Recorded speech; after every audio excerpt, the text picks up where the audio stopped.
வணக்கம். ஆகாஷ்வாணி புதுச்சேரி. மாநில செய்திகள் வாசிப்பவர் செங்கேனி பழனி.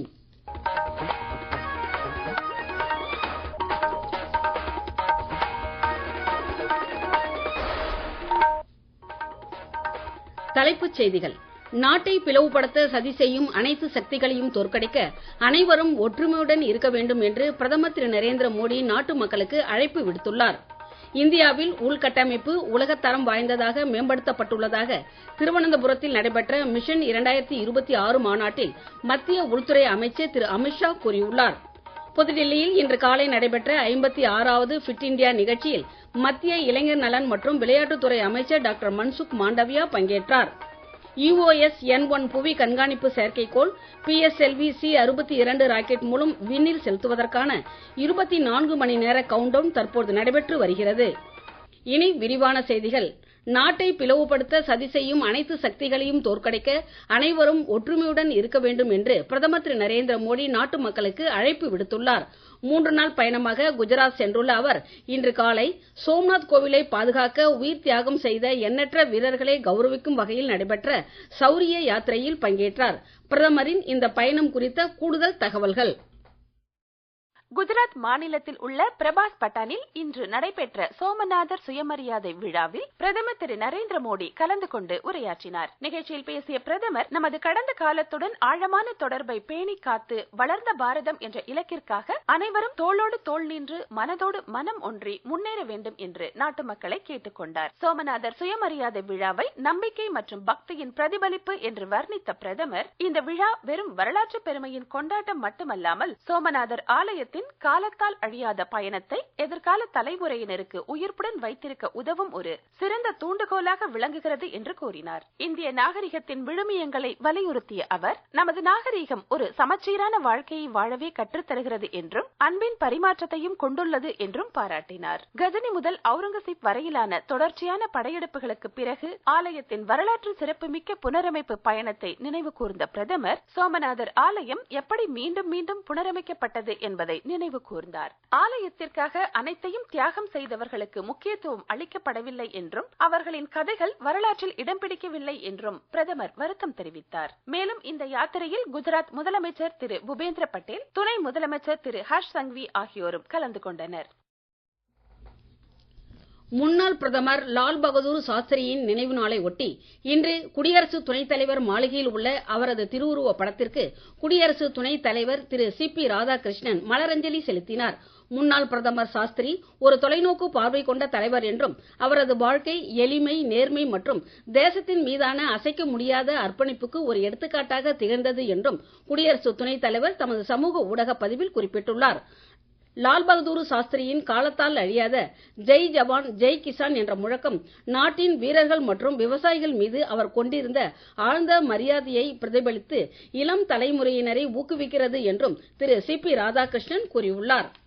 மத்திய உள்துறை அமைச்சர் திரு அமித்ஷா இன்று காலை கேரள மாநிலம் திருவனந்தபுரத்தில் மிஷன் 2026 தொடக்கி வைத்தார். திருவனந்தபுரத்தில் கவுடியாரில் உள்ள உதய் அரண்மனை மாநாட்டு மையத்தில் உள்ளாட்சி அமைப்புகளுக்கு தேர்ந்தெடுக்கப்பட்ட BJP உறுப்பினர்களின் மாநில மாநாட்டில் உரையாற்றிய அவர் வளர்ந்த கேரளாவை உருவாக்க BJP செயல்பட்டு வருவதாகவும் அந்த இலக்கை அடைய மாநிலத்தில் BJP அரசு அமைப்பதை நோக்கமாக கொண்டு இந்த மாநாட்டிற்கு ஏற்பாடு செய்யப்பட்டுள்ளது என்றும் கூறினார். பிரதமர் ஒரு சமச்சீரான வளர்ச்சி மாதிரியை முன்வைத்துள்ளதாக இந்தியாவில் உள்கட்டமைப்பு உலகத்தரம் வாய்ந்ததாக மேம்படுத்தப்பட்டுள்ளதாகவும் திரு அமித்ஷா கூறினார். புதுடெல்லியில் இன்று காலை நடைபெற்ற 56வது ஃபிட் இந்தியா சைக்கிள் ஓட்டும் நிகழ்ச்சியில் மத்திய இளைஞர் நலன் மற்றும் விளையாட்டுத்துறை அமைச்சர் டாக்டர் மன்சுக் மாண்டவியா பங்கேற்றார். மதிப்புமிக்க வளர்ச்சியடைந்த இந்தியா எனும் இளம் தலைவர்கள் உரையாடல் நிகழ்ச்சியில் கலந்து கொள்வதற்காக நாடு முழுவதிலும் இருந்து இளம் தலைவர்கள் பங்கேற்றனர். இந்திய டென்னிஸ் வீரர் லியாண்டர் பயஸ், புகழ்பெற்ற பேட்மிண்டன் வீரர் புல்லேலா கோபிச்சந்த் ஆகியோரும் இதில் கலந்து கொண்டனர். நிகழ்ச்சியில் உரையாற்றிய டாக்டர் மன்சுக் மாண்டவியா சைக்கிள் ஓட்டுதல் சமநிலையை கற்பிக்கிறது என்றும் தலைமைத்துவத்தில் சமநிலை அவசியம் என்றும் வலியுறுத்தினார். சைக்கிள் ஓட்டுவது இளைஞர்கள் பொறுமையாகவும் நிதானமாகவும் செயல்பட உதவுகிறது என்று கூறிய அவர் ஆரோக்கியமான இளைஞர்கள் நாட்டின் வளர்ச்சியை வழிநடத்த முக்கிய பங்கு வகித்ததாகவும் தெரிவித்தார். இன்று நாட்டின் இளைஞர்கள் 15,000க்கும் மேற்பட்ட இடங்களில் ஞாயிற்றுக்கிழமைகளில் சைக்கிள் ஓட்டுதல் மூலம் உடற்தகுதி பற்றிய செய்தியை பரப்பி வருவதாகவும் கடந்த ஆண்டு தொடங்கப்பட்ட இந்த முயற்சி தற்போது இந்தியா முழுவதும் 240 இடங்களில் செயல்படுத்தப்பட்டு வருவதாகவும் கூறினார். நீங்கள் கேட்டுக்கொண்டிருப்பது மாநில செய்திகள். ஆகாஷ்வாணி செய்திகளை நேயர்கள் உடனுக்குடன் தெரிந்து கொள்ள எமது புதுச்சேரி மண்டல செய்தி பிரிவின் சமூக ஊடகங்களான @airnews_புதுவை என்ற எக்ஸ் பக்கத்தையும், all India radio news Puducherry என்ற பேஸ்புக் பக்கத்தையும், @RNU புதுச்சேரி என்ற யூடியூப் சேனலையும் அணுகலாம்.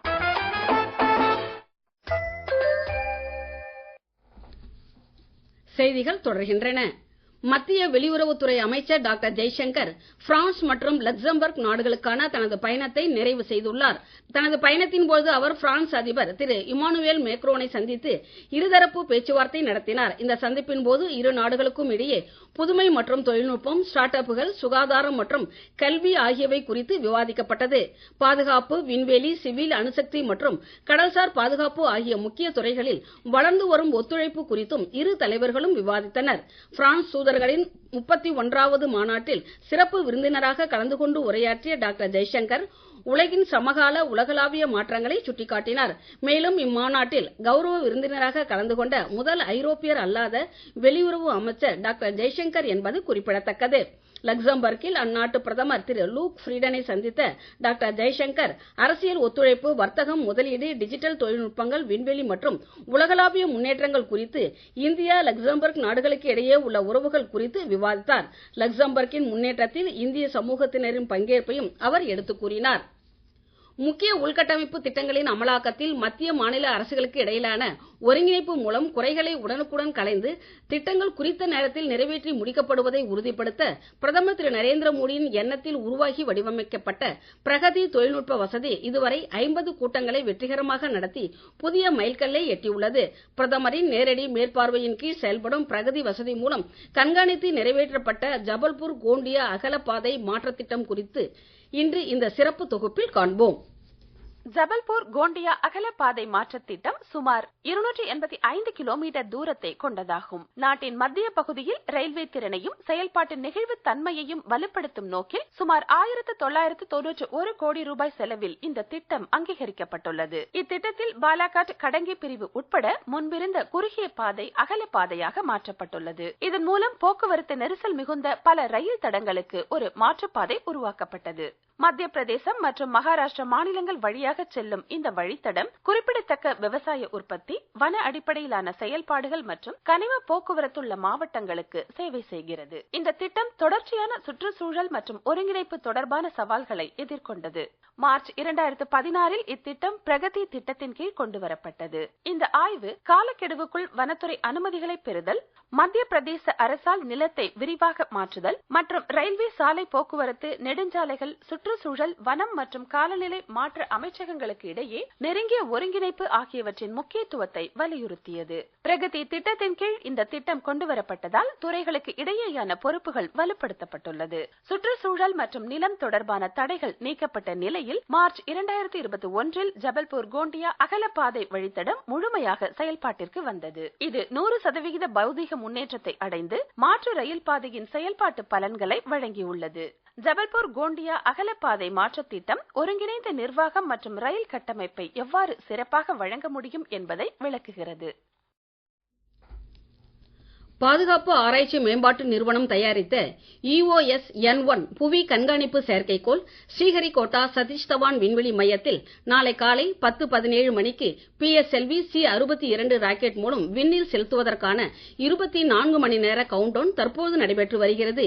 EOS-N1 செயற்கைக்கோளுடன் வெளிநாடுகளைச் சேர்ந்த துணை செயற்கைக்கோளும் விண்ணில் செலுத்தப்படுகின்றன. இதனை ஒட்டி பாதுகாப்பு காரணங்களுக்காக திருவள்ளூர் மாவட்ட மீனவர்கள் நாளை கடலுக்கு செல்ல தடை விதித்து மீன்வளத்துறை உத்தரவிட்டுள்ளது. மத்திய கல்வித்துறை அமைச்சர் திரு தர்மேந்திர பிரதான் புதுடெல்லி பாரத் மண்டபத்தில் இன்று 53வது சர்வதேச புத்தக கண்காட்சியை தொடங்கி வைத்தார். மீண்டும் தலைப்புச் செய்திகள். நாட்டை பிளவுபடுத்த சதி செய்யும் அனைத்து சக்திகளையும் தோற்கடிக்க அனைவரும் ஒற்றுமையுடன் இருக்க வேண்டும் என்று பிரதமர் திரு நரேந்திர மோடி நாட்டு மக்களுக்கு அழைப்பு விடுத்துள்ளார். இந்தியாவில் உள்கட்டமைப்பு உலகத்தரம் வாய்ந்ததாக மேம்படுத்தப்பட்டுள்ளதாக திருவனந்தபுரத்தில் நடைபெற்ற மிஷன் 2026 மாநாட்டில் மத்திய உள்துறை அமைச்சர் திரு அமித்ஷா கூறியுள்ளார். புதுடெல்லியில் இன்று காலை நடைபெற்ற 56வது ஃபிட் இண்டியா நிகழ்ச்சியில் மத்திய இளைஞர் நலன் மற்றும் விளையாட்டுத்துறை அமைச்சர் டாக்டர் மன்சுக் மாண்டவியா பங்கேற்றார். EOS-N1 புவி கண்காணிப்பு செயற்கைக்கோள் PSLV-C-62 ராக்கெட் மூலம் விண்ணில் செலுத்துவதற்கான 24 மணி நேர கவுண்டவுன் தற்பொழுது நடைபெற்று வருகிறது. இத்துடன் இந்த செய்தி அறிக்கை நிறைவு பெறுகிறது. வணக்கம்.